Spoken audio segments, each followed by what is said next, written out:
Episode bergerak dengan ritme yang lebih berat, bukan karena aksinya, melainkan karena kebenaran yang akhirnya muncul ke permukaan. Kebenaran yang selama ini dikubur rapi, dilindungi kekuasaan, dan dibungkam dengan rasa malu serta rasa takut. Cerita dimulai di rumah sakit. Yunsu berdiri berhadapan dengan Moan. Kematian Ko Sehun masih terasa tidak masuk akal baginya. Sulit menerima bahwa seseorang yang selama ini menjadi pusat konflik benar-benar sudah tidak bernyawa. Dorongan itu membawa Yunsu ke rumah Sehun. Di sana, tubuh Sehun dikeluarkan di hadapan banyak orang. Di antara kerumunan, Yunsu melihat Jonggu. Namun, tak ada sapaan, tak ada penjelasan. Hanya tatapan singkat, lalu Yunsu pergi. Di dalam rumah Sehun, penyelidikan dimulai. Baek Dong-hun dan detektif Ryu menemukan bahwa 2 tahun lalu, Sehun pernah diadili dalam sebuah kasus serius. Korban dalam kasus itu, seorang perempuan muda. Dan tak lama setelahnya, ayah korban juga mengakhiri hidupnya sendiri. Sebuah detail yang langsung mengubah cara memandang kematian Sehun. Hasil otopsi mengonfirmasi satu hal penting. Sehun memang dicekik. Namun, luka tusuklah yang benar-benar merenggut nyawanya. Sementara itu, kondisi mental Yunsu semakin tidak stabil. Ia meminta Munjun menjaga Sop selama beberapa hari. Seolah ingin menjauhkan satu-satunya hal yang masih bisa dilindungi. Namun Yunsu tidak diam. Ia mulai menyelidiki Paji. Di tengah upaya itu, Jonggu muncul dan menuntut penjelasan. Ia melihat Yunsu mengenakan jas dokter di rumah sakit, sebuah kebohongan yang terlalu jelas. Yunsu tidak menjawab, ia memilih pergi. Penyelidikan membawa Yunsu ke Pojim Bakery. Saat Paji lengah, ponselnya diperiksa dengan ancaman taser. Namun tak ada bukti apapun. Paji hanya berkata satu hal, Moan adalah orang baik, dan pengawasan itu hanya untuk berjaga-jaga. Di sisi lain, detektif Ryu menggali masa lalu korban lama Sehun, namanya Kang Somang. Somang memiliki kakak perempuan bernama Kang Sohai, seorang mahasiswi kedokteran di Jerman.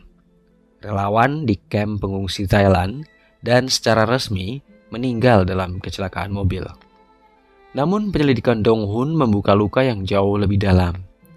Ko Sehun memperkosa Somang dalam keadaan mabuk.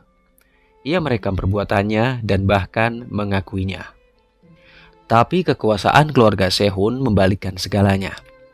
Somang dituduh menggoda, dicap sebagai perempuan tidak bermoral, dan kesaksian palsu menguatkan narasi itu. Lebih kejam lagi, video pemerkosaan itu dikirimkan ke semua orang yang mengenalnya. Tekanan itu jelas menghancurkan Somang, dan kemudian ia melompat dari atap gedung. Ayahnya menyusulnya tidak lama kemudian. Semuanya berakhir tanpa keadilan. Dengan fakta itu, Dong-hun menemui Moan. Ia membaca ulang berkas pengadilan, termasuk kesaksian seseorang yang hanya disebut sebagai P. Kesaksian inilah yang menyelamatkan Sehun di pengadilan. Dong-hun lalu menyinggung tes poligraf Moan. Hasilnya janggal, karena Moan memang berbohong. Identitas aslinya akhirnya terungkap. Moan adalah Kang Sohai, kakak kandung dari Kang Somang. Dan perempuan yang mati dalam kecelakaan di Thailand bukan dirinya. Di tengah pengungkapan itu, telepon masuk. Rambut yang ditemukan di TKP pembunuhan Sehun cocok dengan An Yunsu. Namun Moan dengan tenang mengatakan satu hal, Yunsu bukan pembunuh Sehun. Di tempat lain, reporter Hong menerima telepon anonim, sebuah petunjuk tentang hubungan masa lalu Sehun dan Moan. Benang merah yang semakin menguat. Ketika kembali ke penjara, Moan melihat Huyong berbicara dengan seorang pria muda. Tatapan pria itu pada Moan terasa terlalu lama. Tak lama kemudian, kebenaran lain muncul. Huyong adalah P, saksi yang menghancurkan hidup Somang di pengadilan. Amarah Moan meledak, ia menyerang Huyong dicegah tepat sebelum segalanya menjadi lebih buruk.